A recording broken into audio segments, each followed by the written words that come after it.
please don't let me relapse and return to the G-Ride with 3 straps, the ski mask. Say, what's cracking, YouTube? It's your boy 16 in life, and I'm back like I'm on a parole violation. We getting ready to hop into part 6 of coming home from a life sentence. So yeah, so it's a trip because how you like watch the Chicago stuff, it's the same way that I myself and like all these people here, like the same way we like listening to your stories, you know what I mean? Because it's something that a lot of us haven't done, and it's like the shit is super intriguing, right, as far as YouTube goes. So let me ask you this: have you mastered this new technology yet? Or are you still trying to figure it out? No, I'm still trying to figure it out, and I think like I realize it now that initially when I first came home, if there was something that I needed done technology-wise, I would ask my daughter or my mom to do it or something like that. And actually, when I was doing that, I was doing myself a big disservice, because not trying to learn. Hey man, do this, I do this, even with my emails, all that type of shit. So now I'm slowly learning how to do those things, because I realize in this day and age, a person must have a little bit of understanding of a computer and stuff like that. Yes, man, yes, because I remember very little, but I know back in the 90s, computers weren't as plentiful as they are now. Right. Like probably like 10% of people had them. Now like almost every household has at least one computer, and that counts for like a cell phone, you know what I mean? So you most definitely, I would say it helps to be somewhat tech savvy. Maybe not full on, everything, but just a little bit. Are you still in? You mentioned this earlier, but are you in touch with a lot of people that you were cool with, or just like a few people that you were locked up with? Well, it's a few. Of course I've sent some friends back some money. I always keep money on my phone so they can call. So let me see. I realize that's a thing that people do that's done time. Like anyone I know that's done time, they always have said that I keep money on my phone. It's like, I guess it's like once you're in that position, you know how it is. Right. So it's like whenever any homies need something to talk to or whatever, it's like, man, bro, I'm here for you, nigga. You know what I'm saying? Right. And initially when I first got out, I had like maybe about 5 or 6 people calling me, So, but now it's kind of dwindled down, and I got like maybe about 2 or 3 people that call, But like I say, I always keep money on the phone because I know, it's basically just being able to sympathize with those dudes who are still in there, knowing that maybe from time to time they may, can't get a hold of their mom or their loved one, and they're wondering what's going on. So, hit me up, man. I'll call, make a 3-way for you, or I'll call and find out. And like I say, it's basically just being in that position and understanding how important, when maybe your mom or somebody was supposed to come up and visit.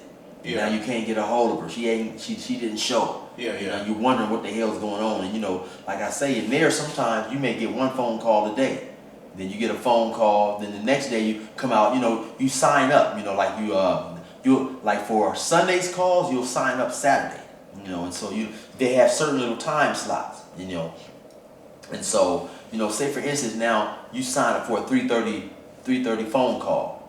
At 3:15 motherfuckers go to fighting, and they put the yard down. Damn. You don't get your phone call, you miss it. So now you wonder like, man, what the hell is going on? So I understand, things like that are extremely important at certain times, when you're concerned about your family, because I heard a story one time of some family was coming to visit their loved one in prison, and they got into a wreck and they passed away. And so stuff like that is excruciating, It's just when you can't hop on the phone. It's a million things going through your mind, and basically that's all you're trying to do is make sure everybody's all right. Even like sometimes a person will say, hey man, listen man, I can't get a hold of my family. I just need 2 minutes, man. Just give me 2 minutes. Let me call and just make sure, And so that stuff like that is important.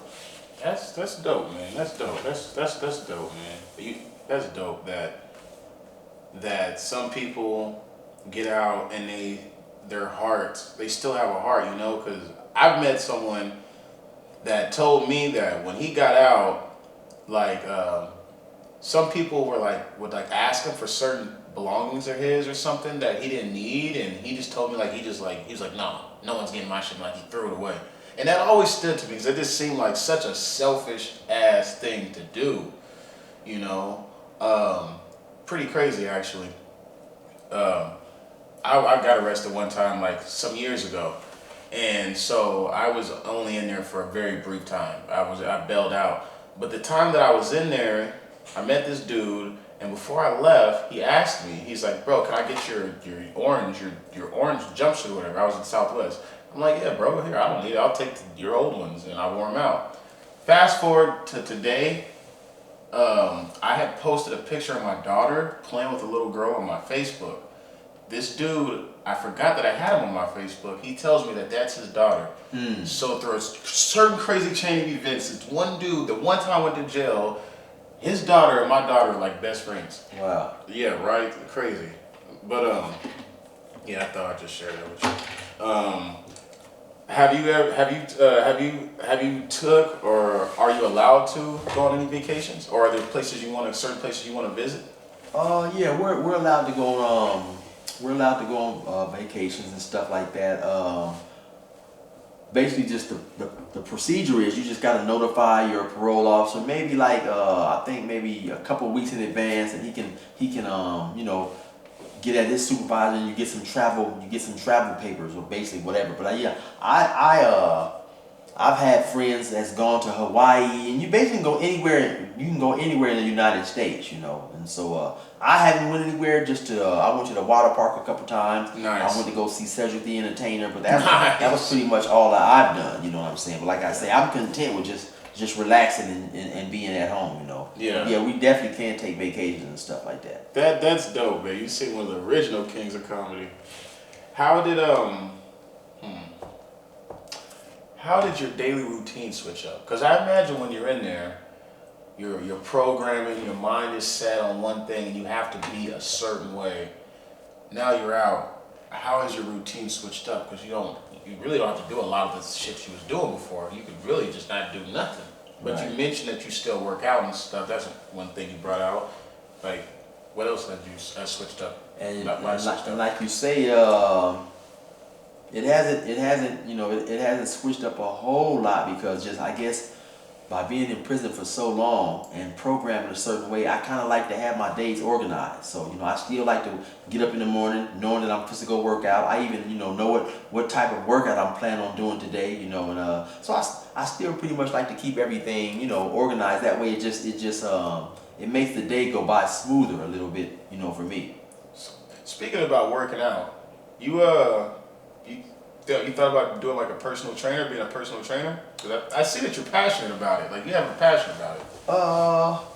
Well, yeah, I think that I work out now more because growing up I played a lot of sports, and when you play your sports, you get that or at least I did. You get that that release of energy, and so after a while, when I was no longer able to run and jump with the young guys, or didn't want to be caught up in that confusion and bullshit, I still wanted to release that energy. So I noticed I started working out more, jogging and this and that. So yeah, I think I definitely could be a personal trainer, especially for someone who's interested in doing a lot of cardio, because that's what I do now. I don't lift to try to bulk up, especially with the tearing of my bicep muscle and my tendons. So, but I definitely do a lot of cardio to try to stay fit, in shape. So you could run from here to LA if you wanted to. Oh yeah, well I got pretty good wind. Yeah. I run about maybe 2 to 3 miles a day, and and then from where I live,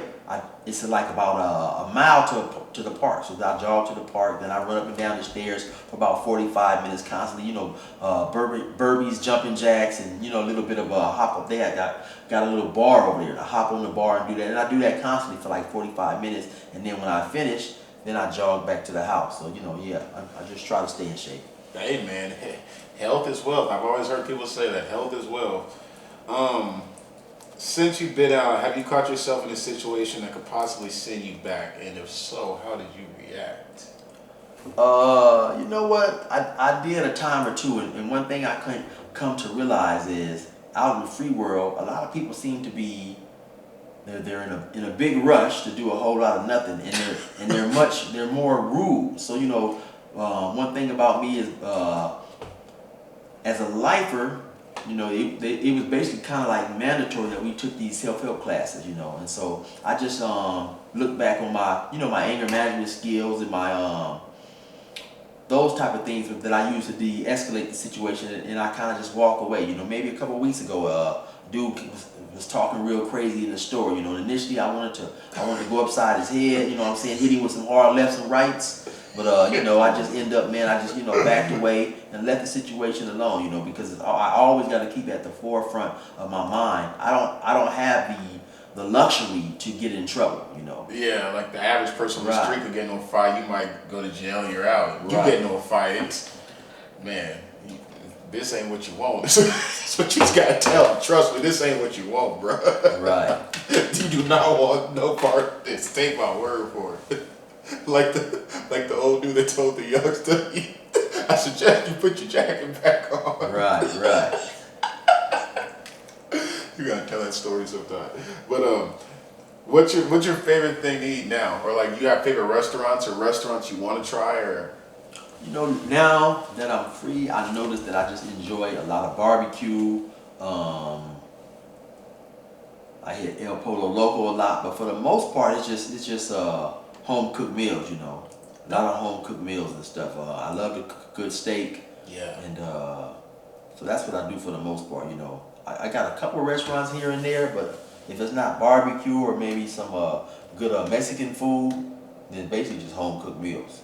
Have you ever tried a tomahawk steak before? No, tomahawk steak. Oh man, I've only had it twice. I'll tell you when we're done in some spots, but they come with a bone. It's like a hatchet. Like you can literally grab this bone and hit someone with it, and it's a big ass like succulent piece of thick juicy meat. Man, I recommend you try. As soon as you get a chance, go try a tomahawk steak. Yeah, most definitely. How do you like your steak?